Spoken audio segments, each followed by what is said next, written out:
So we have a really big card coming up this weekend, UFC 275, Glover Teixeira versus Jiri Prochazka, and we're here to break down the fights and make our predictions and some bets. So starting off with the main event, we have Glover Teixeira versus Jiri Prochazka. What do you guys think about this fight? This is the legendary fight here we've all been waiting for to see Jiri Prochazka, who's going to be the first Czech world champion in the UFC here. This man is insane on the feet, and he's way better than Jan ever was against Glover. You guys might think, hey, Yuri, he has suspect grappling there, but if you look at it there, he managed to outlast Nemkov there, and then he managed to do another fight later in the night against what's his nickname? King Mo. And that was his last one. Since then he's went on an insane win streak here. And honestly, I think Teixeira, he definitely beat Jan, but Jan was looking really weird that night. He just didn't look like himself. And him versus an active fighter like Yuri, I could see Glover just getting outstruck completely there versus a hesitant Jan who left his Polish power in the back room, according to himself. Wow. Yeah. So I think that most of what you said is credible and sensible. And yeah, but like I think there's also like another layer of you can't really grapple for shit. like yeah, he tapped me out, but I mean comparatively to Glover, like he's not even on Glover's planet. And I mean, I know he hasn't been on the ground in the UFC, and maybe he's changed, but even his fights from like a couple years ago, when he got to the ground with people who are actually good on the ground, a lot of times he just looked like a fish out of water, and he didn't really know what to do exactly. So, I mean, has he maybe improved that? Has he fixed his takedown defense where he's not going to get down? Like maybe, but I don't Yeah, know. I Like I think just don't. I think there's a good chance that Glover just pushes him up against the cage in the wrong spot, takes his back or trips him up, and then Yuri's just fucked. yeah. I mean, I think this is a very good fight either way. I think obviously either guy could win, and actually, funny enough, the over under for this fight is only 1.5 rounds. So they really don't think this fight's going. Crazy. Yeah, they don't really don't think this fight's going to last more than a round, which I guess kind of makes sense given the styles of these guys. So basically, I mean, the way I I see this fight going is like Yuri basically has to damage Glover severely before Glover's able to grab him and take him to the ground. Because I think once Glover grabs him and takes him to the ground, I don't think Yuri will be able to get up for the rest of the round, and he might be finished before I he think makes it out of the round. yeah. Um, Glover has really good top pressure. He has really good ground and pound and really good submissions. And I think the reason why Jan didn't look good in the last fight was because Glover took him to the ground, and he did the ground and pound. He did the can opener to Glover. I think to Jan. I think that kind of fucked with his neck, and I think that's why Jan looked really off that night. I think it was because of Glover, and I think this could happen again, where if Glover takes Yuri to the ground, when they get up, like Yuri won't be the same. Like he might be scared of the takedowns, and then that might make him open for the shots from Glover because Glover does have power. So I don't know. I feel like Glover has more options, and I I want Yuri to win because I think he's definitely more marketable and he's like the most exciting fighter in the UFC in my opinion. But I think stylistically, Glover wins this one. No, I think that Jan didn't even seem like even before he got any sort of takedown, he just seemed like himself at Yeah, no, all. Jan was very off that night. It was noticeable. Like just Yeah, his shot seemed slower and like more sluggish just right off the bat. yeah, like I think a Jan with actual the way he looked before, like he looked against Rakic there. Exactly. Yeah, he could probably beat Yes. Glover in that case. And I think that Yuri's just a way more dangerous, faster, more explosive version of him there, and I can only see Glover getting slower with time. Worse I grappling. Yeah. So Um that's the thing. Like no one is like if Glover can't get Yuri down, he's fucked. But if Glover does get Yuri down, Yuri's fucked. I mean, Yeah, basically. Thiago Santos dropped him twice. I think Yuri could learn to not go to the ground if Thiago Santos can do it. But the thing is, I feel like Yuri, and this is another thing. I feel like Yuri's the type of person who, I mean, he definitely really likes to go forward, and I don't know if he has like the fight IQ to like know that when he has Glover hurt, that he needs to actually like circle back and like avoid takedowns. I feel like usually, if you get someone hurt, you're gonna try to like press on to them, and I think that's what Glover wants. Like every time like Santos hurt Glover, Glover just he like channels his Charles Oliveira and just takes him down and then beats up on Santos. I think that could happen with Yuri. I mean, I think that's the thing where I think Yuri could hurt Glover for sure, but Glover has this thing where he recovers really fast, and like when you think he's out, he comes back. So yeah, but Yuri isn't dumb enough to go to the ground with him there. I think Yuri's just going to keep it up top there. He's actually pretty disciplined, at least in his philosophy with how he does things. And it's also like, here's the thing, is that Yuri has weird, awkward strikes too, from strange angles, from strange moves there. He's not a typical boxer that you can just defend against there. So I just think that it's going to be a little too much there. And I see Yuri dropping him and then just finishing it there. All that weird, fancy like footwork and not fancy, like crazy footwork and crazy strikes will get him out of position a lot. And if Glover shoots on his legs when he's turned to the side and not ready to defend it, he's getting thrown and then he's probably getting armbarred. Or he just gets a spinning elbow and gets destroyed. I mean, that's what I'm saying. I could definitely see her. I'm not saying Glover should be like a heavy favorite or even a favorite at all, but like for Glover, a plus 164, and then Glover by finish is plus. Hold on, where's this line? Glover by finish is it's plus 275 on DraftKings. Oh, that's a great value bet. Like a really good value bet, guys. I'd go for it. yeah plus 240 on FanDuel for Glover by finish. Like that's crazy. Like I think that's an easy bet to make. Yeah, for the value, I'd agree. I just think Yuri's actually going to win. All right. Well, I'll be rooting for Yuri, but my brain says Glover wins. Yeah, that's fair. All right. Next fight we have Valentina Shevchenko, the women GOAT, versus Taila Santos. Okay, now wait, let me because you guys know nothing about Taila Santos, and let's give her let's give her at least some credibility before we just say Shevchenko wins, right? I actually do know Taila Santos. This is actually I was saying a while ago the fight they should make because she's beating everybody else. Oh, I mean, I was gonna say if you want to give Taila Santos her props before we talk about the inevitable result of this fight, you can do that, Lorenzo. You probably better know her more. Yeah, because like I feel like this could literally be like a 20-second segment, but I don't want to like put the disrespect and see how that sounds because she's 19-1. She has good power, she has good grappling, she has a good habit of finishing her opponents there. Her striking is a little basic, and she kind of sometimes uses her striking to set up her submissions there. She has a pretty good chin. And honestly, she's looked really dominant against all her competition. Her one loss was her UFC debut, and I think she just got kind of nervous there under the spotlight a little bit there.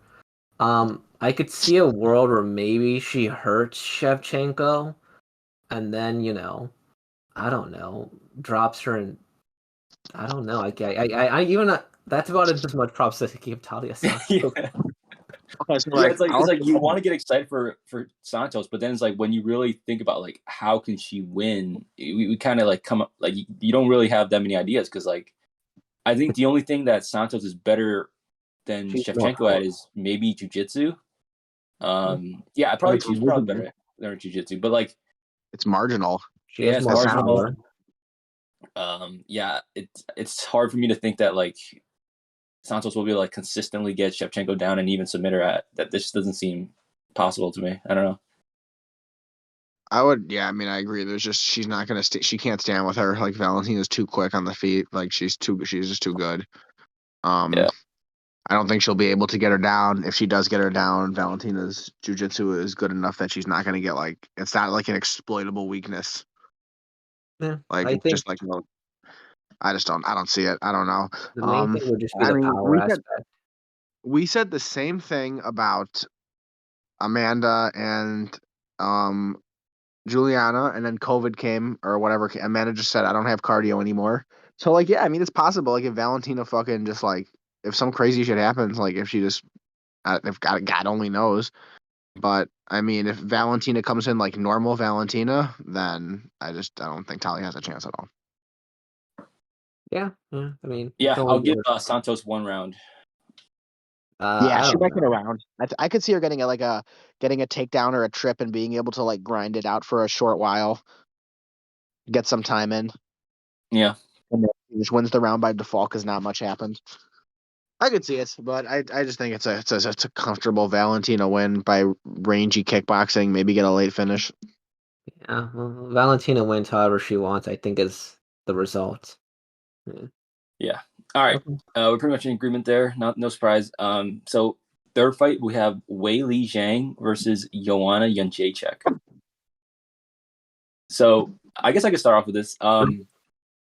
I so the interesting thing is that actually in their first fight, Weili was a bigger favorite than she is now. So right now on DraftKings, Weili is -165, Joanna's +145. So the fight got even closer than the first fight. Even though since the last fight, Joanna has not fought, she basically retired, as far as I'm concerned. While Weili, she went on to fight Rose Namajunas twice, lost her both times. Mm-hmm. I don't know why people think this fight's gonna be closer than the second one or than the first one. Especially when I feel like Weili's the one who's in the gym. She's getting better. She went to Cejudo's camp, worked on her wrestling, whereas Joanna got a boob job, and yeah, I don't know what else she did. So So can I move back for a second? Um, I don't think the line reflects that the thing is going to be a closer fight than the first one is. But like when you saw the first fight, like -200 something for Weili just doesn't reflect. You know what I mean? I think it's more about like after people saw the fight itself and they were like, "Fuck, that was a really close fight," which it was. yeah, but I feel like the gap between I think Weili got better between the first fight, whereas I feel like Joanna got worse. I think I there's don't a lot of know if she. speculation. Well, I could see why the line would be the same, but I actually right now I'm seeing it at -174 for Wei Li, which I think is pretty accurate. I think she's a significant favorite just because the X factor of like there's no way. I mean, there's a way, but it's just highly unlikely that yeah, Joanna has improved as much as she has. Um, and the first fight was so close, so. But Yeah, it's only 3 rounds, which will favor Joanna because this is their first fight back in a while. yeah. Um, I think that I actually favor Joanna to win this fight. To be perfectly honest, I think um, I think she won their first fight, but it's so razor thin that I don't necessarily care either way who won it there. Because it was just that close of a fight there. I also think that the more time Weili has put in, the more damage she's taken, more so than anything else. And her greatest what's the word? Her greatest improvement in skills from her wrestling, right? Because she's worked from Cejudo. But I Mhm. don't think that's really going to play much of a factor here. Joanna has really good takedown defense here. And so I could see Joanna just taking this a lot smarter. Sometimes she needs to take some time off. She's had her boob job for a long time, right? So I don't think that was a big thing, whatever. She was also training Karolina Kowalkiewicz, like for the fight there, so she hasn't taken as much time off as we think she has. And Karolina Kowalkiewicz seemed a lot sharper, so I could see a world where she just like outstrikes her and calls it a day because she's only really had championship aspirations. She's been really selective with her fights, so I could see Joanna winning this year, especially since it's only 3 rounder. I also think that the hematoma really changes the judges' decisions in that first fight. Because if we're going to be honest, you look at the faces there, how could you not give it to Weili, right? Yeah. Um, yeah, so I think that. And is Weili smaller? Was that just my imagination in her last fight against Rose, or was she smaller? I don't know. I mean, we were there, so it's hard to tell. We were. Yeah. We were there for No, Weili we last. weren't there. We weren't there. I was about to say. Yeah. That was But probably you know, I'm actually going the other way. I think the 3 rounds actually favors Zhang Weili. I feel Mhm. like Joanna's style is pretty much built for 5 rounds. Like she has really good cardio, not much power, but she has like really good volume and precise striking. Yeah. And I think that type of style kind of like it favors going longer because your opponent's going to fade while you pick up, which is kind of But like she'll be able to be more aggressive because she'll know she won't have to have a fourth and fifth round. Like she can let all her shit go in 3. yeah, but also I mean she hasn't fought a 3-round fight in so long. I think Zhang Weili she has the better power. She's stronger. I think she will be able to take down Joanna. I mean, I think working with Cejudo really improved the wrestling. Even just looking at the Rose Namajunas fight, and Zhang Weili did take Joanna down in her first fight, and I think she'll probably be able to do it with more regularity in this fight. So I like Zhang Weili a lot, probably by decision. Yeah, that's reasonable. All right, cool. What's your pick, Dummer, for this fight? Hey. Like betting pick or just who I think's gonna win? Oh, I don't know, whatever. Who do you think's gonna win? I really don't know. I'd probably pick Weili with a gun to my head, but I wouldn't bet on this one. I just don't know. First fight okay. was the first fight was just so close, and then like we just don't know how Joanna's gonna look in this one, and then she hasn't fought 3 rounds in so long. I'm just like, fuck, I don't know. Mm-hmm. I All right. do agree. I don't think the wrestling is a big deal, so I think they will kickbox again because Joanna's takedown defense is cracked. So Mm-hmm. I see a All right. close 3 rounds of kickboxing. Cool. So next fight we have Rogerio Bontorin versus Manel Kape. Do you guys want to lead this one off? I'll go. Yeah, sure. Like I'm not exactly sure I understand this matchmaking. I guess Manel Cape is not like why was he a big deal in the first place? Why do people care about him? He was quite literally one of the best flyweights in the world in like Japan.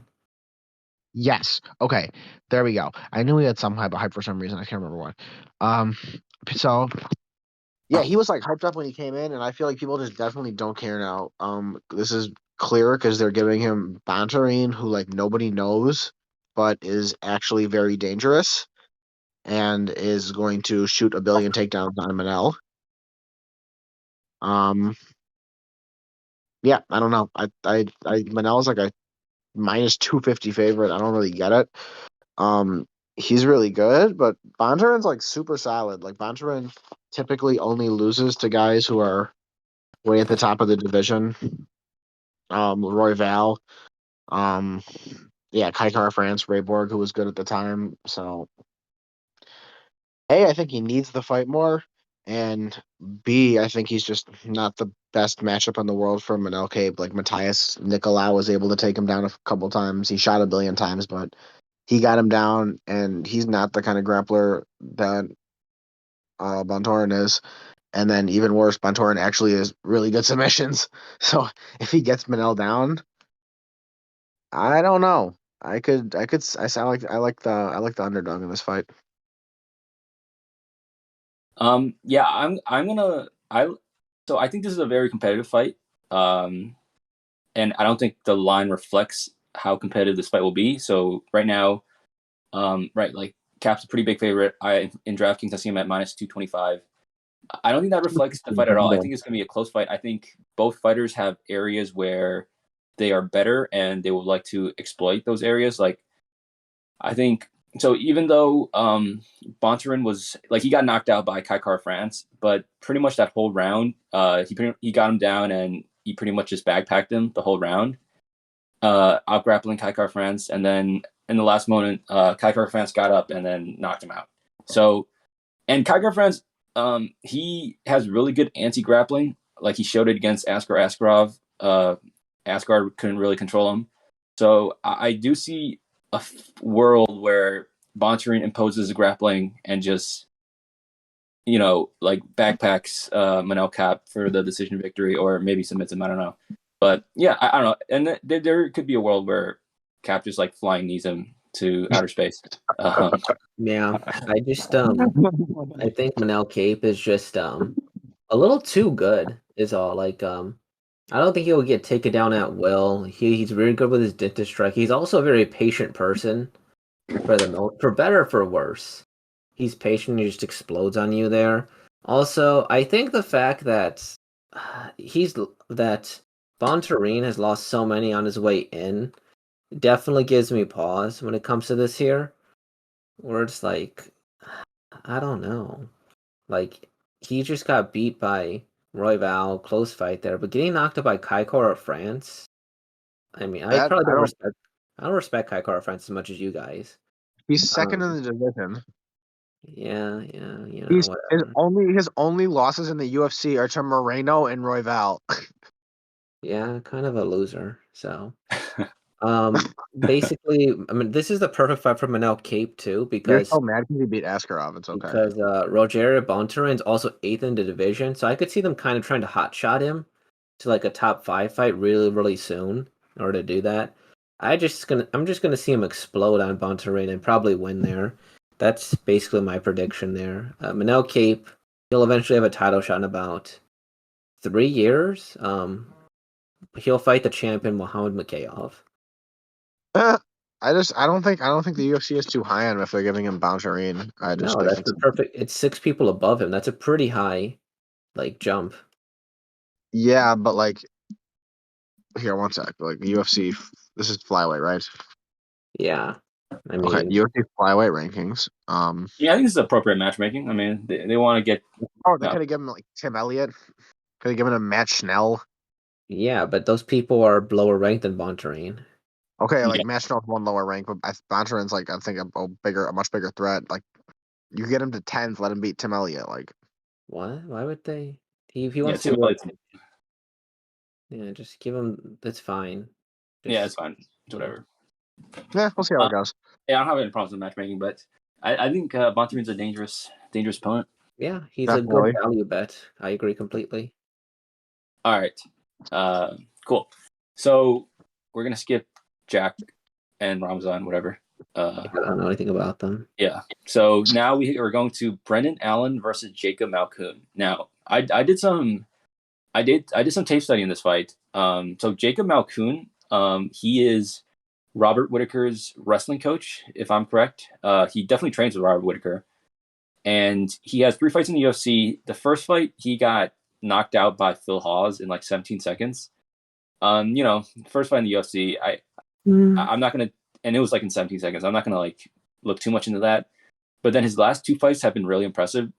He completely dominated and wrestle fucked Abdul Razak Al Hassan, and then against AJ Dobson in his first fight, he was getting, or in the first round, he was getting lit up. But then the 2 rounds after that, he wrestle fucked him, completely dominated him.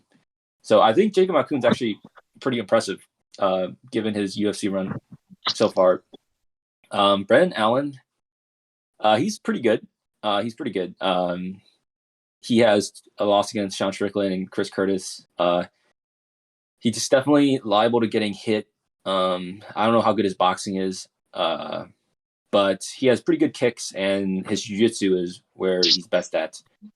Now, I'm just going to favor Jacob Malkoun here. I think he's a really good underdog pick, especially because if you look at Brendan Allen's record, he has not fought a wrestler like Jacob Malkoun. Jacob Malkoun's definitely the best wrestler Brendan Allen has ever faced. He's never even really faced a person who you would even say is like a primary wrestler. He's faced like BJJ guys before, like Kyle Dawkins.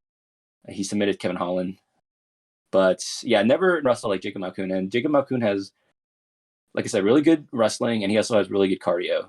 So I think I'm gonna go like Jacob Malkoun, WrestleFuck is my pick for this fight, and I think he's a very good underdog pick. Yeah, I know nothing. I only know him as Robert Whitaker's training partner.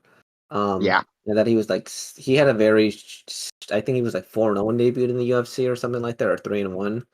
So yeah, I'll go with it. Plus 235 seems like a good value bet. So sure. I'm in Lorenzo's camp. I don't know shit, and sure. Mm-hmm. All right. All right. Where are we going to? We're going to Liang versus Silvana Gomez Suarez here. This one's a pretty. I'm gonna be pretty short with this here because here's my betting advice here. Bets do not go the distance. This fight will not go the distance regardless here. This fight, these people have a habit of getting finished or finishing here.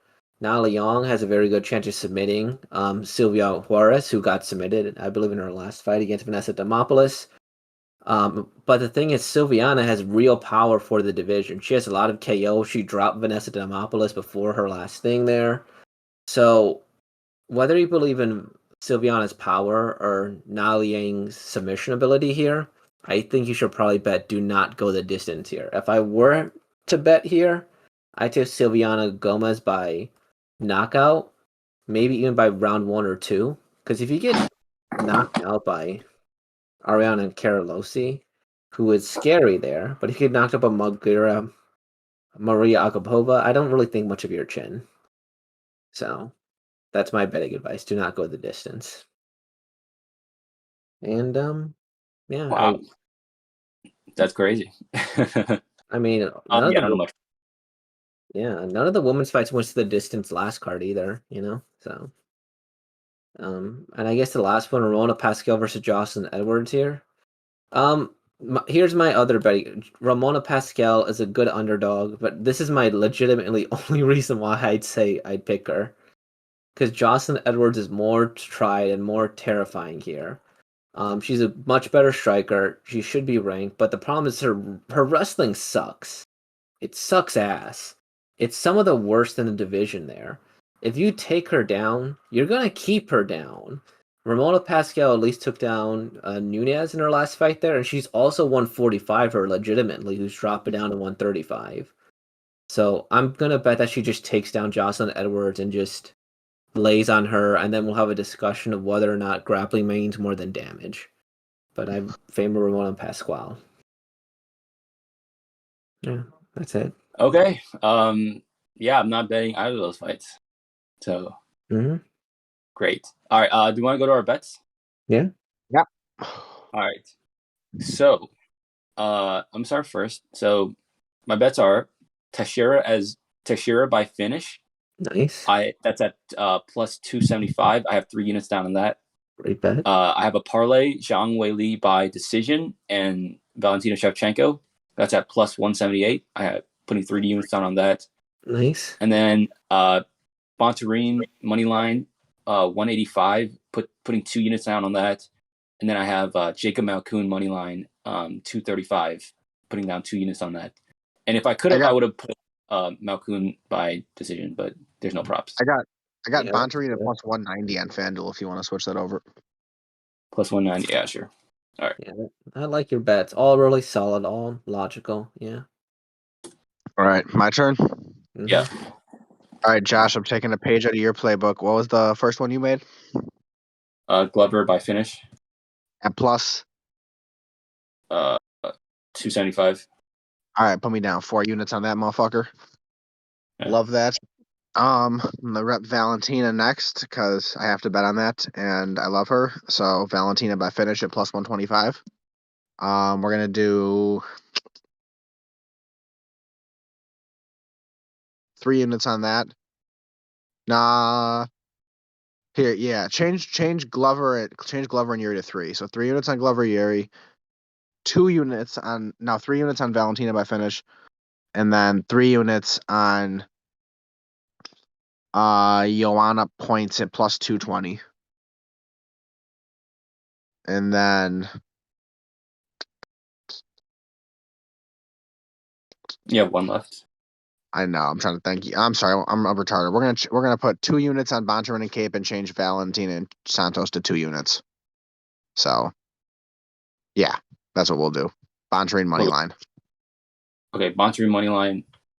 2 units, and then bump Valentina and Taila. Valentina by finish down to 2 instead of 3. All right. Yeah, so 3-2, 3-2. Sounds good. And Dermot won his last card. I think he got like 10 points. So I think I hit 2 parlays, and then I think Jorginho got knocked out. I don't know why I didn't bet on Volkov by knockout because I put that in the parlay I made too. Well, we have the footage if you want to review why. Yeah, you're pretty high on Rosenstrike. Anyways. Yeah. No, So, I was pretty low on Volkov. Yeah, he's really good. Anyways. Okay. Valentina and Yuri together in a parlay because of our rules. So minus 153, 2.5 units. Ramona, Pascual, and Silva, plus 292, 2.5 units. Those ones I might change up if I had some more lines here, but we're only what's available to us. Andre Fiallo, I didn't have any lines for him by KO, so minus 150, 2.5 units. And then Joanna Jedrzejczyk, plus 136, 2.5. All right. Those are our cold takes. Like, comment, and subscribe. Peace out, y'all.